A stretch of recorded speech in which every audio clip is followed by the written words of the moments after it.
tudo bem? Eu sou o professor Ricardo e nós vamos dar continuidade às nossas gravações de vídeo e hoje vamos falar sobre um filósofo muito importante na história da filosofia antiga, que é o Platão. Lembrando sempre do nosso compromisso com a nossa formação, com os nossos estudos, principalmente nesse momento em qual nós estamos vivendo. Muito bem, Platão. Nós vamos dividir uma série de vídeos, em que vamos ter o Platão 1, 2, 3, explicando por partes, porque é denso o conteúdo e geralmente os vestibulares, os PSS, PAC, PAS, eles geralmente cobram questões nesses vestibulares em si. Muito bem. Platão, o filósofo. Vamos partir do princípio do conceito da palavra Platão. Então, Platão, a princípio, é um apelido de um filósofo que foi discípulo de Sócrates. Platão foi discípulo de Sócrates e Platão é somente um apelido. Por quê? Porque ele tinha ombros largos, e aí acabaram apelidando ele de Platão. O nome original do Platão é Aristóteles, mas vocês vão ver pouco ou quase nada sobre Aristóteles, vão ouvir falar sobre Platão. Então esse aqui é só mais um detalhe sobre a questão aí do Platão. Ele foi discípulo de Sócrates e foi o primeiro filósofo a escrever filosofia, e os seus escritos todos eram em forma de diálogos. Geralmente eram diálogos entre pessoas. Para nós hoje seria como o teatro, a novela, onde existiam vários personagens. Lembrando aqui que um dos principais personagens dos escritos de Platão era o seu mestre Sócrates.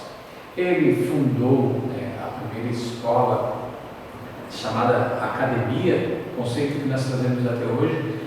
Quando se fala em academia, lembramos da academia de música, de dança, de musculação, de ginástica. Vocês serão futuros acadêmicos, vocês vão entrar na universidade, na academia. Então esse conceito de academia foi fundada por Platão. Ele também escreve um livro mais importante e, no senso comum, mais lembrado na história da filosofia, que é o Mito da Caverna, que nós vamos desenvolver no futuro próximo.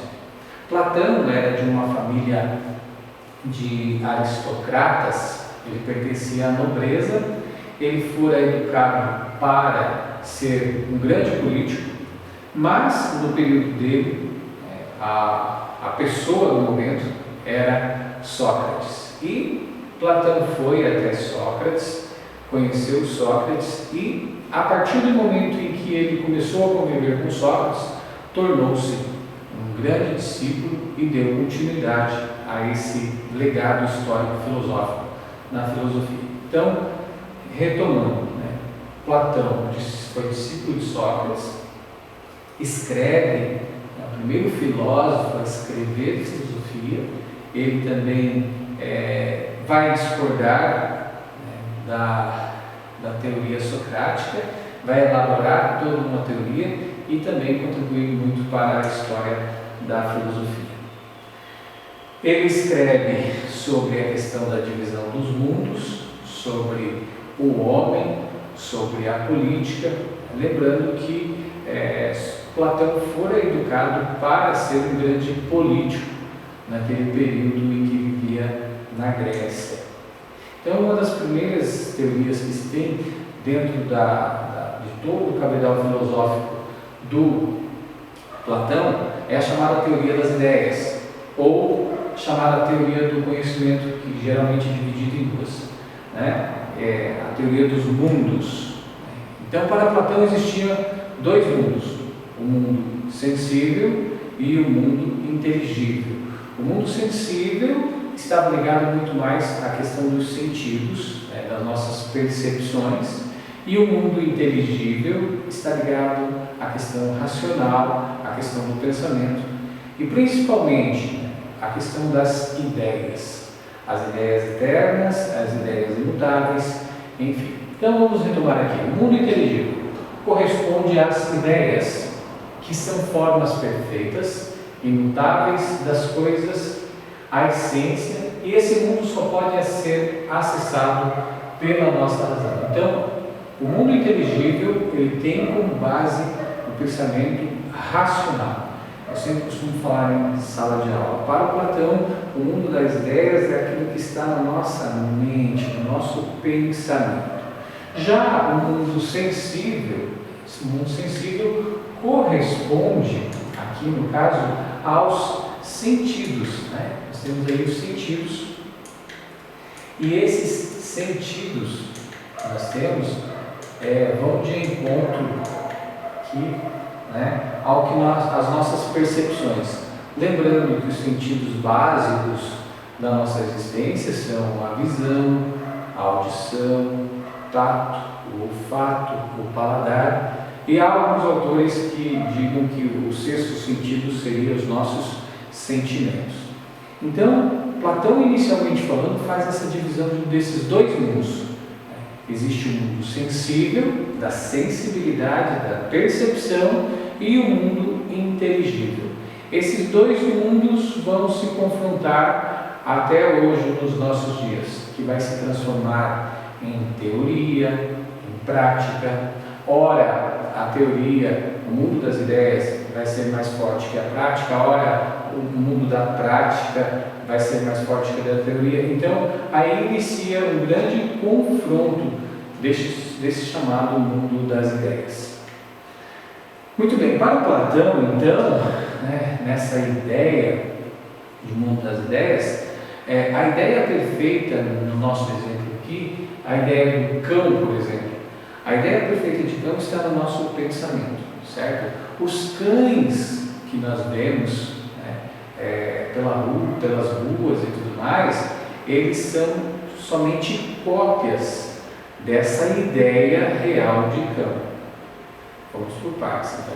Nós temos vários tipos de cães, esse faz parte do mundo sensível, mas a ideia perfeita de cão é aquilo que está na nossa mente. Alguns colegas, alguns trabalham também a ideia da cadeira, né? Então, por exemplo, a ideia perfeita da cadeira é aquilo que eu tenho na minha mente, mas se nós vermos as diversas cadeiras que se tem, elas fazem parte daquilo que nós percebemos. Aí está a divisão do mundo sensível e do mundo inteligível. Muito bem.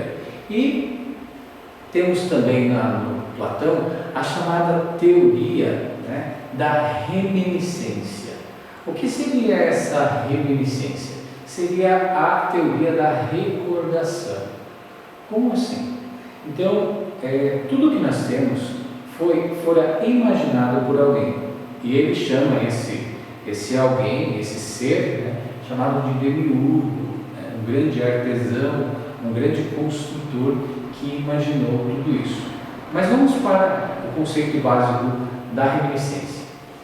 Processo pelo qual podemos atingir o conhecimento, que na verdade é o reconhecimento das ideias que a nossa alma esteve em contato no mundo das ideias. E por isso, todo conhecimento é, na verdade, uma lembrança. Então, para Platão, a teoria da reminiscência seria a teoria da lembrança, aquilo que está intrinsecamente dentro de nós, ligado ao mundo das ideias.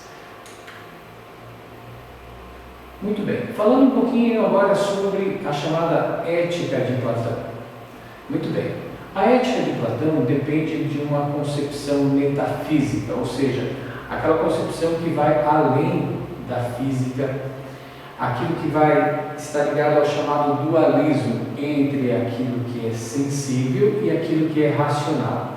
Então, sempre na teoria do Platão, nós vamos ter esse contraponto entre aquilo que é racional e aquilo que é sensitivo, sensorial, certo? Então, neste primeiro momento, eu gostaria de passar para vocês a teoria dos mundos, ou seja, para Platão existem dois mundos, o mundo sensível e o mundo inteligível. Espero ter contribuído com vocês e até a próxima.